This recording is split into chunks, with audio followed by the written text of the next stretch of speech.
Hello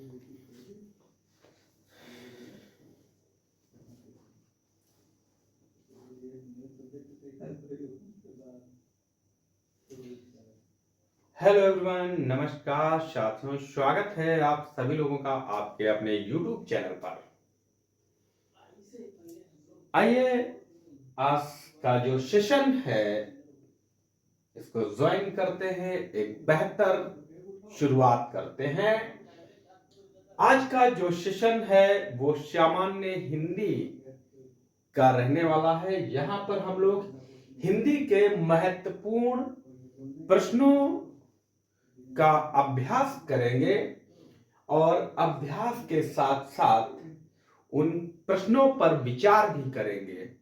उसके जो अन्य विकल्प हैं उन पर भी विचार करेंगे और बेहतर तरीके से समझने का प्रयास करेंगे। जो यह सेशन है प्रैक्टिस सेट नंबर 2 लेकर आया हूं। इससे पहले एक प्रैक्टिस सेट हो चुका है। आज से आप लोगों को लगातार हिंदी का प्रैक्टिस सेट मिलता रहेगा, जो कि आपकी आगामी परीक्षा जैसे उत्तर प्रदेश पुलिस, यूपीएसआई, लेखपाल या अन्य कोई भी भर्ती परीक्षा के लिए महत्वपूर्ण रहेगा। आप लोग प्रश्नों की प्रकृति को देखें और उन्हें समझने का प्रयास करें कि किस लेवल के प्रश्न आपकी परीक्षाओं में पूछे जा रहे हैं या पूछे जाने की संभावना रहेगी। जब आप प्रश्नों की प्रकृति को समझ पाएंगे तब आप जो है कंपटीशन के पास होंगे, बेहतर कंपटीशन कर पाएंगे। तो प्रश्नों को समझना, उनकी प्रकृति को समझना बहुत जरूरी है। और जो भर्ती बोर्ड है उसकी मंशा को भी समझना जरूरी है कि किस लेवल से वो प्रश्न पूछ सकता है। आपको उसके लिए पहले से रणनीति बनानी होगी और तैयार रहना होगा। अगर आप रणनीति नहीं बनाएंगे तो फिर थोड़ा मुश्किल रहेगा। तो इसलिए रणनीति के साथ आपको प्रिपेयर होना पड़ेगा। तो हम लोग शुरू करते हैं इस सेशन को। ओहो, और इस सेशन की शुरुआत जो है वो पैराग्राफ से हो रही है। चलिए, खैर कोई बात नहीं, पैराग्राफ भी हमारे एग्जाम में आना है। इस पैराग्राफ में कुल 5 प्रश्न दिए गए हैं, ठीक है। तो क्या कह रहा है? शिक्षा साध्य नहीं है, ध्यान से इसको पढ़ें, अपितु साध्य तक पहुंचने का एक साधन है। तात्पर्य शिक्षा क्या है? यह साधन है। हम बच्चों को केवल शिक्षित बनाने के उद्देश्य से ही शिक्षा नहीं देते, बल्कि हमारा उद्देश्य उन्हें जीवन के लिए सक्षम बनाना है। ठीक, शिक्षित बनाने के लिए नहीं, जीवन में सक्षम बनाने के लिए शिक्षा दे रहे हैं। जो ही हम इस तथ्य को जान लेते हैं, हम शिक्षा के वास्तविक लक्ष्य से परिचित हो जाते हैं। बहुत से आधुनिक देशों में यह सोचना फैशन हो गया है कि अमीर गरीब,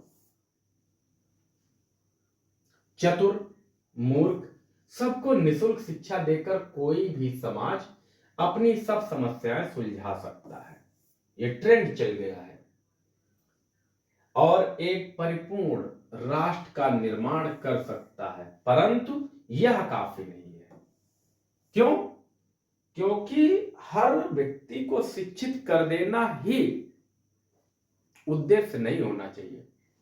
शिक्षा का मतलब है कि हम उस शिक्षा के द्वारा किसी भी समस्या से निपटने के लिए तैयार हों, तभी तो हम राष्ट्र निर्माण कर सकते हैं।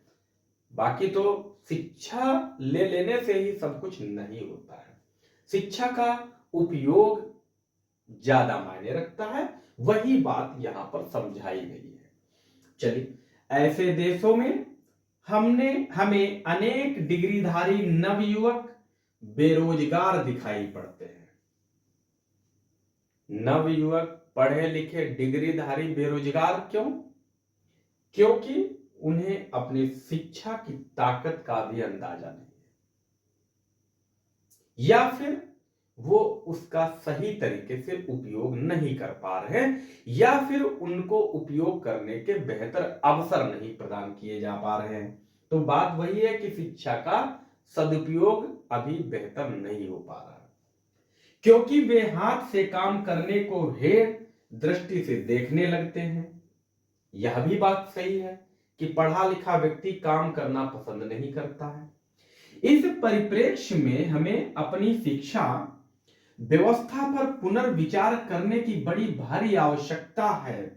इतना काफी नहीं कि शिक्षा की जो व्यवस्था पहले मिले उसे चुन लिया जाए अथवा अपनी पुरानी शिक्षा व्यवस्था को चालू रखा जाए, बिना इस बात की परीक्षा किए और देखे कि यह वास्तव में उपयुक्त है अथवा नहीं। हमें कोई भी शिक्षा लेने से पहले उस पर विचार करना चाहिए कि यह जो शिक्षा हम ग्रहण कर रहे हैं, क्या यह जीवन उपयोगी होगी या नहीं होगी। चलिए आगे देखते हैं। प्रश्न आ गए हैं। प्रश्न संख्या 1, हमें अपनी शिक्षा व्यवस्था पर क्या करना चाहिए। तो पहला ही प्रश्न है कि शिक्षा व्यवस्था पर क्या करना चाहिए। क्या पुनर्विचार करना चाहिए, क्या पुनर्मिलन करना चाहिए, या आघात करना चाहिए। देखिए अभी हम लोगों ने जो पैराग्राफ पढ़ा है उसमें आघात की कोई बात नहीं की गई है, ना ही पुनर्मिलन की बात की गई। मिलन किसी का बिछड़ाव नहीं हुआ है, तो पुनर्मिलन की बात ही नहीं है। बात शिक्षा की हो रही है, ना कि प्रेम की। तो शिक्षा में क्या पुनर्विचार की बात की गई है, जैसा कि हम लोग देखते हैं अभी क्या कर लेना चाहिए वास्तव में अथवा नहीं। कहां पर पुरानी, यहां देखिए पुनर्विचार करने की बड़ी भारी आवश्यकता है, तो यहां पर कहा गया है। तो स्टेटमेंट जो पहला है उसका विकल्प ए सही हो जाएगा। क्लियर है। उम्मीद है आपने समझ लिया होगा। पैराग्राफ को आपको इसी तरीके से सॉल्व करना है, जो भी की पॉइंट्स है उनको अंडरलाइन करते हुए चलना है। क्लियर है। चलिए प्रश्न संख्या 2 देखें। बच्चों को किस उद्देश्य से शिक्षा दी जाती है। तो बच्चों को किस उद्देश्य से शिक्षा दी जाती है। नौकरी प्राप्त करने के लिए, विकल्प बी है अच्छे नागरिक बनने के लिए, शिक्षित बनाने के लिए, या जीवन को सक्षम बनाने के लिए। तो बच्चों को शिक्षा देने का उद्देश्य क्या होता है। तो उद्देश्य जो होता है वो जीवन को सफल एवं सक्षम बनाने का ही मेन उद्देश्य होता है। शिक्षा ग्रहण कर लेना ही उद्देश्य नहीं है, और यह अंतिम लक्ष्य भी नहीं है। अंतिम लक्ष्य ये है कि शिक्षा हमारी सार्थक सिद्ध हो। सार्थक तभी होगी जब हम उसका जीवन में सदुपयोग कर पाएं, और जब हम सदुपयोग कर लेंगे तो जीवन सफल व सक्षम बन जाएगा। विकल्प आपका डी बिल्कुल सही हो जाएगा, है कि नहीं। चल नेक्स्ट क्वेश्चन की ओर बढ़ते हैं, देखते हैं कि हमारा अगला प्रश्न क्या कह रहा है। भाई अगला प्रश्न जो है प्रश्न संख्या 3 देखें। प्रश्न संख्या 3, किस प्रकार के देशों में अनेक डिग्रीधारी नव युवक बेरोजगार दिखाई पड़ते हैं। क्या प्राचीन देशों में, आधुनिक देशों में, बड़े देशों में, या छोटे देशों में। क्या विकल्प इसका सही होगा।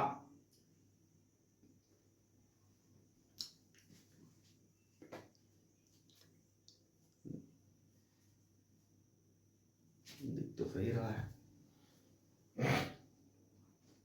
तो इसमें कौन सा विकल्प सही होगा। तो यहां पर प्राचीन देशों की बात की गई है क्या। तो नहीं की गई है। बात किसकी की गई है। तो आधुनिक देशों की बात की गई है। विकल्प आपका बी बिल्कुल सही हो जाएगा। ठीक है। चल अगला क्वेश्चन देखें। प्रश्न संख्या 4 देखिए। तो प्रश्न संख्या 4 में क्या कह रहा है। निशुल्क शिक्षा से क्या हानि है। निशुल्क शिक्षा से क्या हानि है, या अनेक युवक बेरोजगार रहते हैं। क्या ये बात सही है। हाथ से कार्य करने में बुरा मानते हैं, ये बात सही, या फिर ए तथा बी दोनों है। तो यहां पर कौन सा विकल्प होगा, या फिर इनमें से कोई नहीं। तो क्या बात कही गई है, हमारा जो पैराग्राफ है उसमें कहा गया है कि अनेक युवक बेरोजगार रहते, बात ये बिल्कुल सही है, और हाथ से कार्य करने में बुरा मानते हैं जो शिक्षित व्यक्ति हैं। इसलिए स्टेटमेंट दोनों ही सही है, और दोनों ही सही हैं तो विकल्प सी सही होगा, ए और बी दोनों सही है। क्लियर है? चल आगे बढ़ते हैं हम लोग, प्रश्न संख्या 5 की ओर चलते हैं।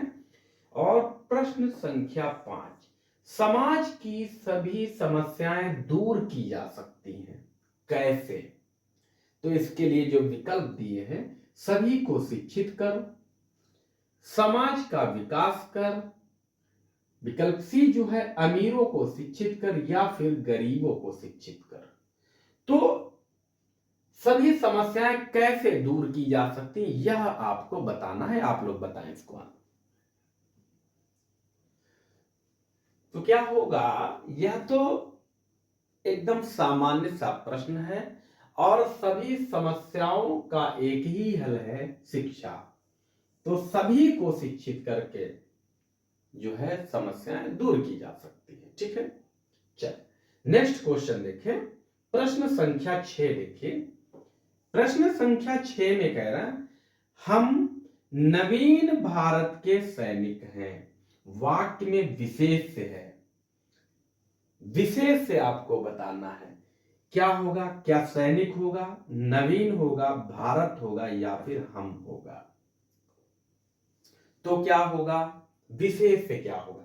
तो कहें कि जब बात करते हैं विशेषण की, क्या विशेषण, विशेषण का मतलब होता है गुण, गुण जो विशेषता बताई जाए वो कहलाता है विशेषण। और विशेष से क्या होता है, जिसकी विशेषता बताई जाए। क्या भाई, जिसकी विशेषता बताई जाए, विशेषता बताई जाए, बताई जाए उसे जो है विशेष कहते हैं। ठीक, जिसकी विशेषता बताई जाए उसे विशेष कहते हैं। तो विशेष क्या है, इसमें विशेषता कौन सी है? तो कहेंगे नवीन, नवीन का मतलब होता है, अर्थ होता है नया मेरे दोस्त, अर्थ होता है नया। और यह नया विशेषता है किसकी? तो कहेंगे नया भारत, हम नए भारत के सैनिक हैं, यानी कि नवीन भारत के सैनिक हैं। तो विशेषता किसकी है? तो आप कहेंगे भारत की। अब भारत है क्या, यह क्या है, यह संज्ञा पद है। यह क्या है, संज्ञा पद है, वो भी कौन सा? तो व्यक्तिवाचक संज्ञा।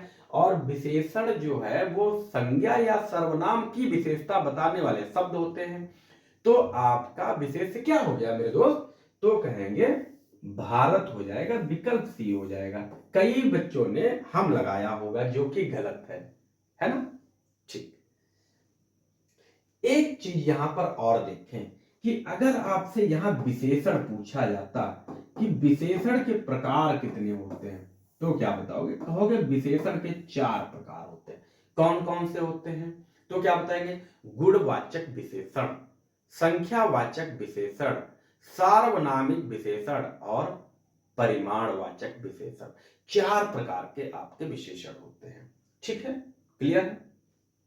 आइए अगला प्रश्न देखते हैं, प्रश्न संख्या 7। प्रश्न संख्या 7 देखें, क्या कह रहा है, निम्न पंक्तियों में कौन सा अलंकार है? आपको अलंकार बताना है। पंक्तियां कौन सी हैं? पिए के निकट जाके नहीं, पिए के निकट जाके नहीं, घाम चांदनी ताई। फिर क्या करा, पिए के निकट जाके नहीं, घाम चांदनी नाई। दोनों ही पंक्तियां एक जैसी हैं, परंतु अन्वय अलग अलग होगा। तो इसमें कौन सा अलंकार होगा? क्या छेका अनुप्रास होगा, या वृत्त्यानुप्रास होगा, लाटानुप्रास होगा, या फिर श्रुत्यानुप्रास होगा? कौन सा हो जाएगा मेरे दोस्त? तो क्या बताएंगे कि जब एक ही जैसी पंक्तियां दी हों, और जिन एक ही जैसी पंक्तियां दी हों, शब्द दिए हों पंक्तियों में एक जैसे ही, परंतु उनके अन्वय करने पर उनका अर्थ बदल जाए। ठीक है, अन्वय करने पर उनका अर्थ भेद हो, थोड़ा सा भिन्न हो जाए, तो वहां पर होता है लाटानुप्रास अलंकार। तो वहां पर होता है लाटानुप्रास अलंकार। विकल्प आपका सी बिल्कुल सही होगा। ठीक है, विकल्प सी आपका बिल्कुल सही हो जाएगा। क्लियर है ना। अलंकार का अर्थ अगर पूछा जाए, अलंकार, तो अलंकार का अर्थ क्या होता है? आभूषण होता है, यह आप याद रखेंगे। क्या होता है? आभूषण होता है। ठीक है, अलंकार। अलंकार के भेद कितने हैं? तो 3 भेद हैं। शब्दा अलंकार, अर्थालंकार और उभया अलंकार। बाकी जो है डिस्क्रिप्टिव क्लास में हम लोग पढ़ेंगे।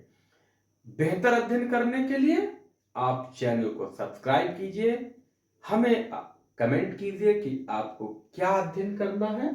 आपको जो है बेहतर से बेहतर कंटेंट प्रोवाइड कराएंगे। चल आगे देखते हैं। आइए, प्रश्न संख्या 8। निम्न पंक्तियों में कौन सा छंद है? आपको छंद बताना है। कौन सी पंक्तियां हैं? बिनु सत्संग विवेक न होई, राम कृपा बिनु सुलभ न सोई, सत्संगति मुद मंगल मूला, तै फल सिद्धि सब साधन फूला। बहुत बढ़िया पंक्ति है। कौन सा इनमें जो है छंद है? क्या दोहा छंद है, क्या सोटा छंद है, क्या चौपाई है, या फिर गीतिका है?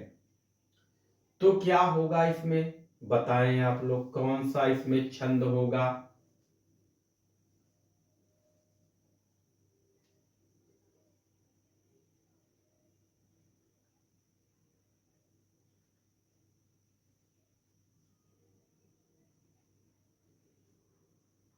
तो क्या होगा भाई, बताएं।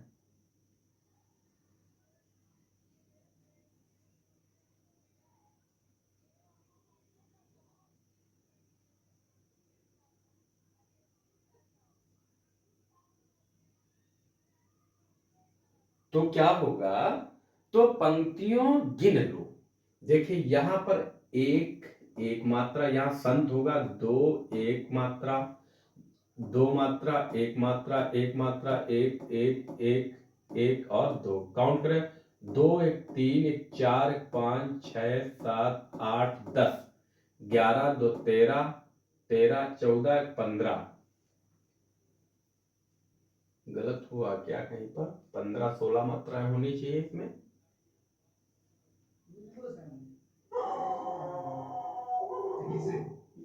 एक दो, दो चार एक पांच, दो सात एक 8, 9 10 11 12, 12 12 एक 13 दो 15। यहां देखते हैं, दो एक, दो दो, तीन दो 5 दो 7 8 9 10 11 12 13, 13 14 2 16। ठीक, कहीं पर इसमें त्रुटि है, न होई। ठीक है, कहीं पर इसमें त्रुटि है। 16 मात्राएं हैं, और 16 मात्राओं का जो छंद होता है वो होता है चौपाई छंद। क्या होता है भाई? चौपाई छंद होता है। दोहा में क्या होता है? दोहा में 13 11 मात्राएं होती। चौपाई सम मात्रिक छंद है, इसमें प्रत्येक चरण में 16 मात्राएं होती हैं। क्लियर है कि नहीं? चल आगे देखते हैं।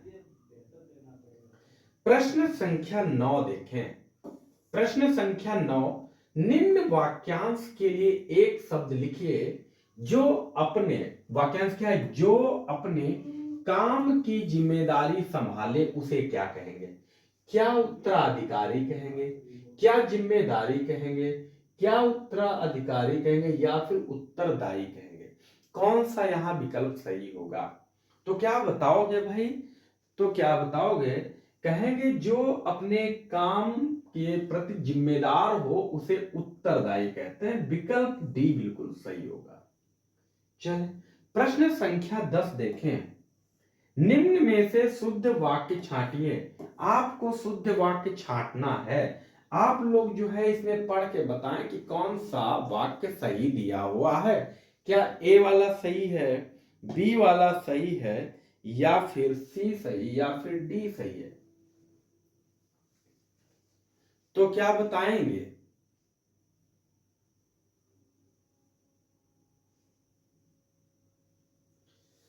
तो यहां से क्या होगा, जब भी हम वाक्य लिखते हैं तो उसको ध्यान में रखकर लिखा जाता है। कर्ता पहले, फिर कर्म होना चाहिए और लास्ट में होती है क्रिया।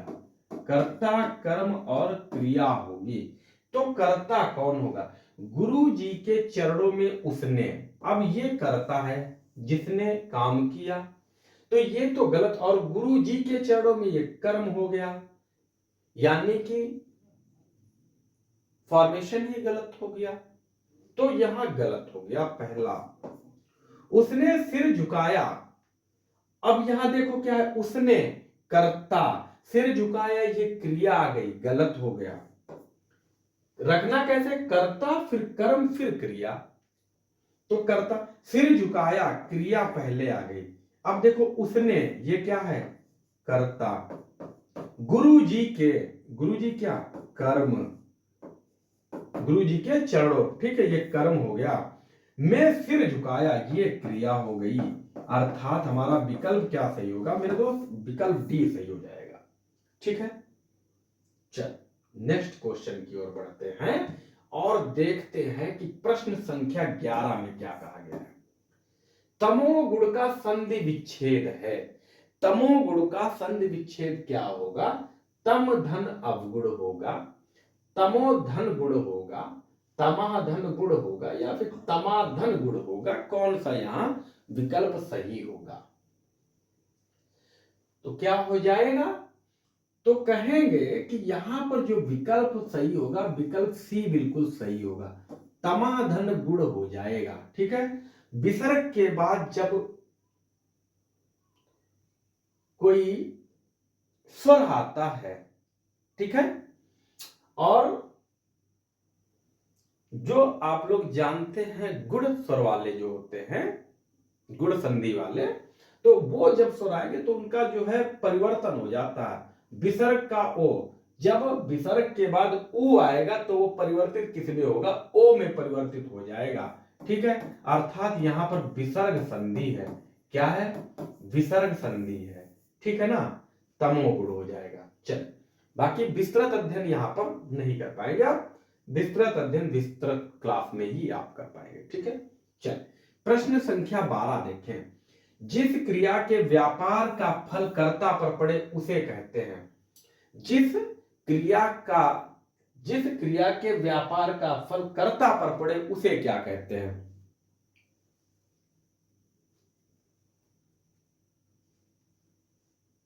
उसे क्या कहते हैं? जहां पर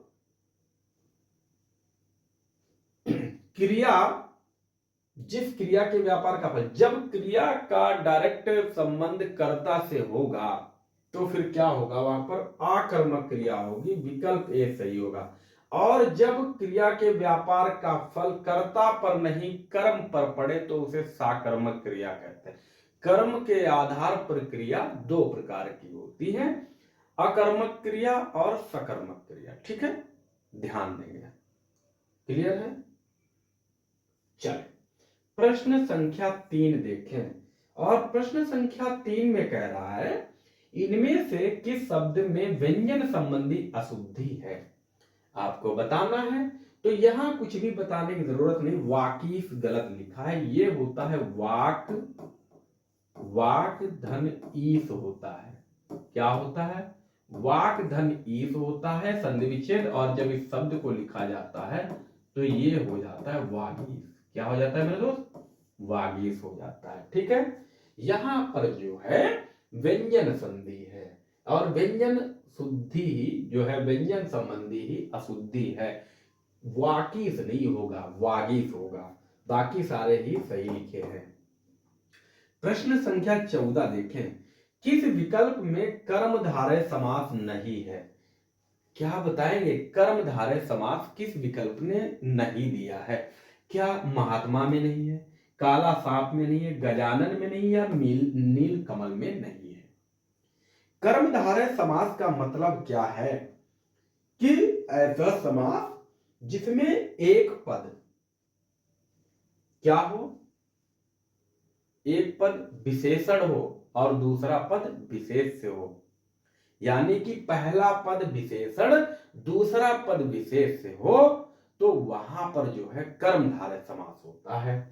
तो कहेंगे महात्मा, महान है जो आत्मा, महान धन आत्मा, तो महान ही तो विशेषण है, आत्मा तो विशेष से हो गई। तो क्या काला और सांप, सांप विशेष से हो गया, सांप की विशेषता क्या है, काला है, तो यह भी कर्मधारय है। गजानन, गजानन आपका विकल्प सही होगा, यह जो है कर्मधारय समास नहीं है, यह क्या है, बहुब्रीहि समास है।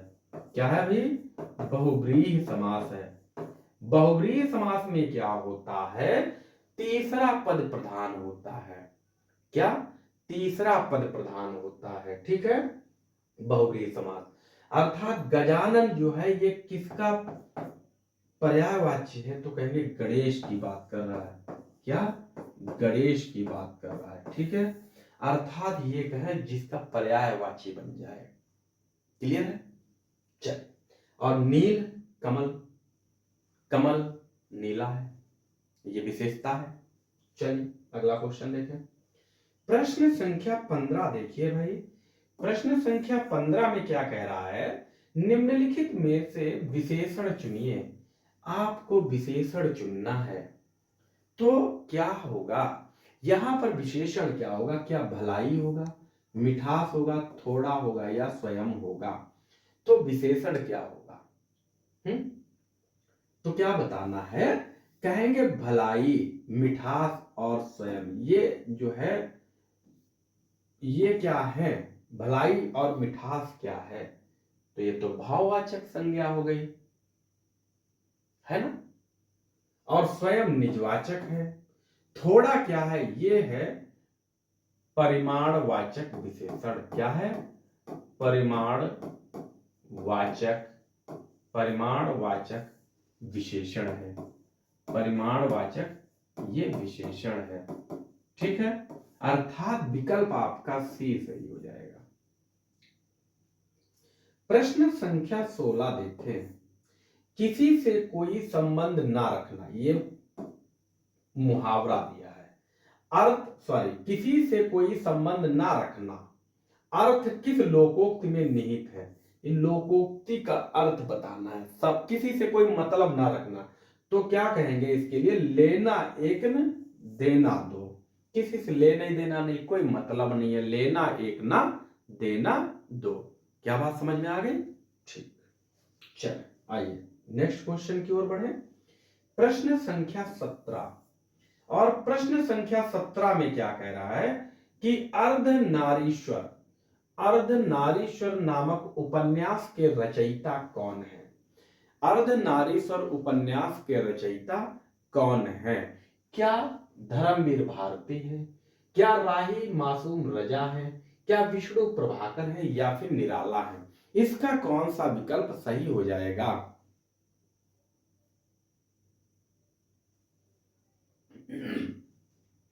तो क्या बताएंगे, अर्धनारीश्वर यह किसने लिखा है, तो कहेंगे यह विष्णु प्रभाकर जी ने लिखा है, विकल्प सी सही होगा।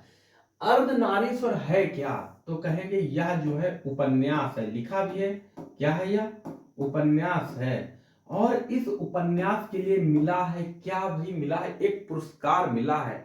आप जानते हैं जो है हिंदी में या साहित्य के लिए कई पुरस्कार दिए जाते हैं, जैसे ज्ञानपीठ पुरस्कार, साहित्य अकादमी पुरस्कार, जैसे व्यास सम्मान दिया जाता है।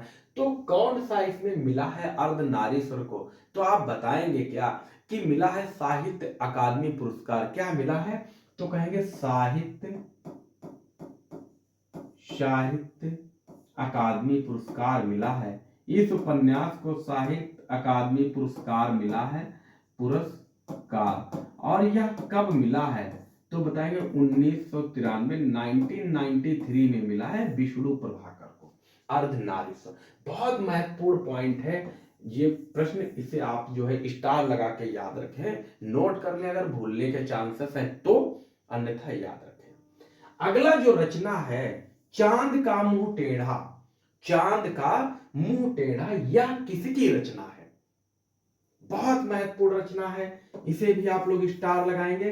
क्या यशपाल जी की है, क्या नागार्जुन की है, या गजानन माधव मुक्तिबोध की, या फिर अमृत राय की है? तो यह जो है रचना किसकी है? तो क्या बताएंगे कि जो है ये रचना जो है गजानन माधव मुक्तिबोध की है। किसकी है? गजानन माधव मुक्तिबोध की है। और यह है क्या? चांद का मुंह टेढ़ा है क्या? यह जो है कविता संग्रह है। किसका है? गजानन माधव मुक्तिबोध। इसको एक जो है इसको भी पुरस्कार मिला है। कौन सा पुरस्कार मिला है? तो क्या बताएंगे? भारतीय ज्ञानपीठ, भारतीय ज्ञानपीठ पुरस्कार, भारतीय ज्ञानपीठ पुरस्कार इस रचना को मिला है। और यह पुरस्कार कब मिला है मेरे दोस्त? तो बताएंगे 1964 1964 में मिला हुआ है। क्लियर है कि नहीं? चल आगे देखें। प्रश्न संख्या 19 और 19 में क्या कहा है? धाम शब्द के सही अनेकार्थी रूप दिए गए हैं और किस विकल्प में धाम जो धाम शब्द है उसके सही अर्थ दिए, ये बताना है। क्या बताएंगे? तो धाम का अर्थ जो है वो घर भी होता है, शरीर भी होता है, देव स्थान भी होता है, निवास स्थान भी होता है, लेकिन पृथ्वी नहीं होता। विकल्प कट गया। विकल्प हमारा कौन सा होगा? विकल्प बी सही होगा। ठीक है, तो विकल्प बी सही हो जाएगा। क्लियर हुआ? आइए अगला प्रश्न देखें। प्रश्न संख्या 20। प्रश्न संख्या 20 देखें। आइए, घर में श्याम से मोटा कोई नहीं है में वाक्य का चयन कीजिए। आपको क्या बताना है? यहां देखें विकल्प, अर्थात हमको बताना है कि यह वाक्य है कैसा। क्या यह निषेधात्मक वाक्य है, क्या विधानार्थक वाक्य है, विधिवाचक है, या प्रश्नवाचक है? भाई मेरे प्रश्न की तो बात ही नहीं की है। कहा है इन्होंने नहीं। नहीं क्या होता है? ये नकारात्मक है, नकारात्मक है। और नकारात्मक का मतलब है मना करना। मना को कहते हैं निषेध, अर्थात विकल्प ए सही होगा, निषेधात्मक वाक्य हो जाएगा। क्लियर है कि नहीं है? उम्मीद करते हैं आप लोगों को बेहतर समझ में आ रहा होगा। चल, ताकि आप लोग जो है बहुत बेहतर तरीके से अध्ययन करते रहिए, बहुत बेहतर तरीके से अध्ययन करते रहिए। और साथ ही साथ बेहतर अध्ययन करने के लिए आप जो है आपका यहाँ YouTube परिवार है, आप जो है अपने YouTube परिवार को सपोर्ट करें, चैनल सब्सक्राइब कर लीजिए, आपको बेहतर से बेहतर कंटेंट मिलता रहेगा। ओके, चलिए प्रश्न संख्या 21 देखें। अनिर्वचनीय शब्द के लिए वाक्यांश का चयन कीजिए। कह रहे हैं कि अनिर्वचनीय यह एक शब्द है, इसका अर्थ क्या होगा? मतलब इसको वाक्य में तोड़कर बताना है कि क्या होगा। क्या जो ना बोला गया हो, जो वचन ना दिया हो, जो वचन या वाणी द्वारा कहा ना जा सकता हो, या फिर उपयुक्त में से कोई नहीं। यहां पर कौन सा विकल्प हो जाएगा, ये आप लोग बताएं।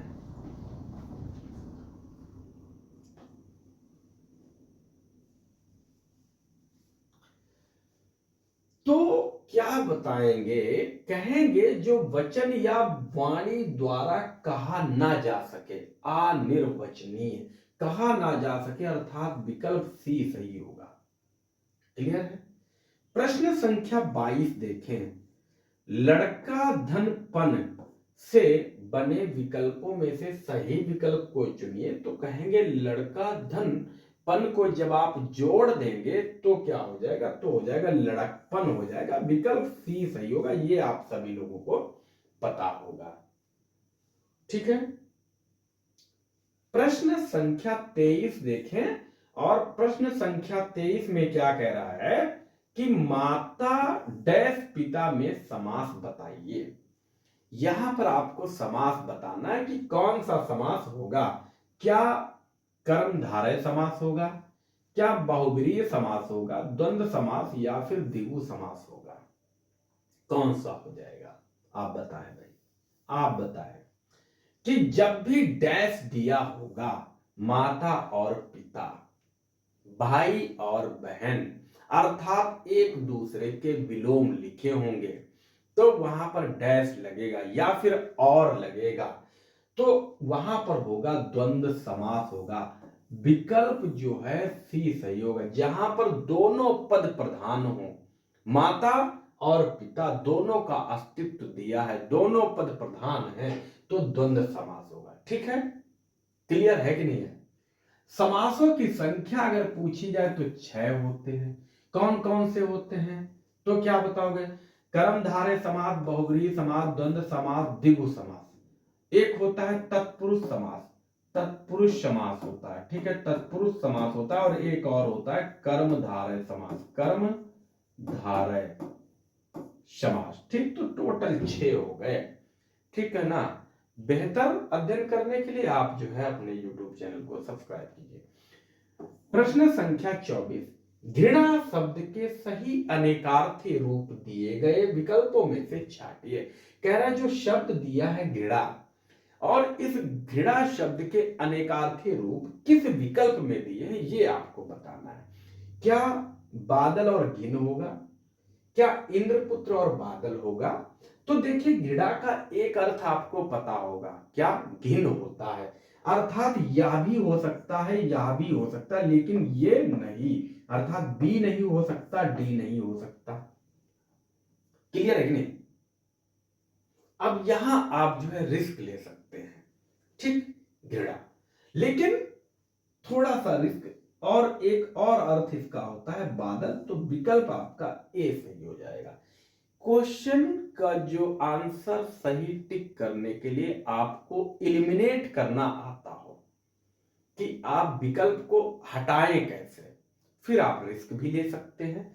चलिए देखते हैं आज का अपना अंतिम प्रश्न, जो इस सेशन का अंतिम प्रश्न है। प्रश्न संख्या 25, किस समूह के सभी पर्यायवाची शब्द हैं? आपको बताना है कि किस विकल्प में सभी शब्द पर्यायवाची लिखे, एक दूसरे के पर्याय हैं। ये आप लोग आंसर दे दीजिए फटाफट।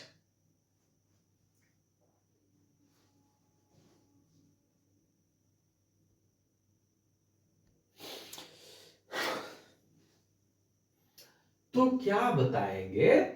यहां आप लोगों ने आंसर दे दिया होगा, उम्मीद करते हैं। अगर नहीं दिया है तब भी कोई बात नहीं, विकल्प आपका ए सही होगा। दर्पण के ये सभी पर्यायवाची हैं, दर्पण, आईना, कांच और मुकुर, ये सभी जो है दर्पण के पर्यायवाची हैं। ठीक है, तो विकल्प आपका सही ए होगा, बाकी सभी गलत लिखे हैं। क्लियर है कि नहीं? तो आज का जो सेशन है ये हम लोगों ने कंप्लीट किया। टोटल 25 क्वेश्चन है। आप लोग कमेंट करके बताएं, आप लोग कमेंट करके बताएं कि आपके कितने क्वेश्चन सही है। आप लोग साथ साथ कभी भी कहीं भी प्रैक्टिस करें, अपना आंसर साथ साथ दिया करें, ताकि आपको इससे पता चलता रहता है कि आप कितना बेहतर कर पा रहे हैं। ठीक है, ये सेशंस आपको जो है रेगुलर आपके इसी YouTube चैनल पर प्रैक्टिस सेशन मिलते रहेंगे। आपके जीएस का भी जो वन लाइनर क्वेश्चन आंसर की सीरीज चल रही है, जिसमें आपने देखा होगा कि वैदिक काल, बौद्ध धर्म से संबंधित क्वेश्चन आंसर वन लाइनर और जैन धर्म से संबंधित वन लाइनर क्वेश्चन आंसर की सीरीज पढ़ी हुई है।